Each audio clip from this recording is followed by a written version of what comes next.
100 రోజుల్లో పనిచేసిన ప్రభుత్వమే పడిపోవాలంట. 10 ఏళ్ళు పనులకి ఇచ్చిన వీళ్ళేమో మూడోసారి మళ్ళీ కుర్చీలో కూర్చోవాలంట. చెప్పండి, ఈ 10 ఏళ్ళలో మీరు చేసింది ఏంది? 100 రోజుల్లో మనం చేసింది ఏంది? నిన్నమన్నా నేను మా నాన్న దూలం లెక్క పెరిగితే కాదు దూడకున్న బుద్ధాన్ని ఉండాలని హరీష్ రావు మొన్న అన్నాడు, నేను 15 ఆగస్టు లోపల 2 లక్షల రూపాయల రైతు రుణమాఫీ చేస్తాను. నేనంటే, రేవంత్ రెడ్డి నువ్వు 15 ఆగస్టు లోపల చేయకపోతే నువ్వు రాజీనామా చేయాలా, నువ్వు చేస్తే నేను ఎమ్మెల్యే పదవికి రాజీనామా చేసి మళ్ళీ సిద్దిపేటలో పోటీ చేయను అన్నాడు. నేను ఆ సవాల్ను స్వీకరించి, మంచిది హరీష్ రావు గారు, నీ సిట్టి జేబులో పెట్టుకో రాజీనామాది, 15 ఆగస్టు తర్వాత సిద్దిపేటకు నీ శని వదులుతుంది, చింతమాడికలో పోయి చింతశెట్టు కింద వండుకో అని చెప్పిన. ఇవాళ ఏమంటుండే, అమరవీరుల స్తూపం దగ్గరకు పోయి దాన్ని కూడా ఆయనకి ఎప్పుడు మోసం చేయాలనిపిస్తే ఆ మోసానికి ముసుగు అమరవీరుల స్తూపం, దాన్ని వెనకాల దాచుకొని అబద్ధాలు చెప్తాడు. ఇన్ని రోజులు ఎప్పుడైనా అమరవీరుల స్తూపం కాడిపోయిందా? ఇవాళ పోయి చెప్తున్నాడు ఈ రైతు రుణమాఫీ కాదు ఇంకేంటివో కండిషన్లు చెప్పి ఇవన్నీ చేసి ఇంత పెద్ద లేఖ రాసుకొచ్చారు. రాజీనామా లేఖ అట్లా ఉండదు. నాకు ఎవరో చూపించారు, మొత్తం సీసపద్యం రాసిండు అందులో, వాళ్ళ మామ చెప్పిందంతా.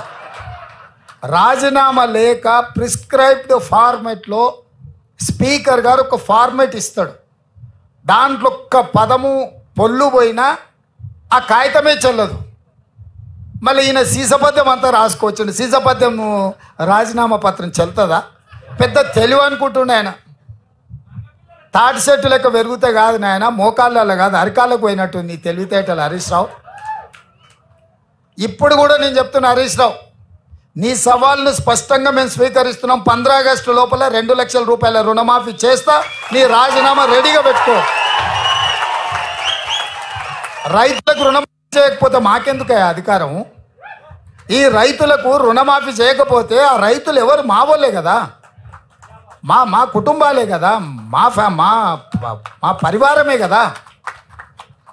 వాళ్ళ కోసము అయితే 30,000 40,000 కోట్లు అవుతుంది. కానీ ఏమవుతుంది? నువ్వు కాళేశ్వరం దోసుకున్న 1,00,000 కోట్ల కంటే ఎక్కువనా? హైదరాబాద్ చుట్టూతో నువ్వు ఆక్రమించుకున్న వేలాది ఎకరాల కంటే ఎక్కువనా? ఇక సరే, అంత దూరం ఎందుకులే. కానీ మీ దోపిడీ మీలాగా దోపిడీ చేయకుండా ఒక్క సంవత్సరం నేను కడుపు కట్టుకుంటున్నానంటే ఆ 40,000 కోట్ల రూపాయలు బ్యాంకులకు ఎడవసేత్తో చెల్లిస్తాను నేను. అందుకే మీకు అందరికీ మీ ద్వారా తెలంగాణ ప్రజలకు తెలవాలి, 15 ఆగస్టు లోపల 2 లక్షల రైతుల రుణమాఫీ చేసే బాధ్యత మన ప్రభుత్వాన్ని. స్పష్టంగా ప్రజలకు చెప్పండి.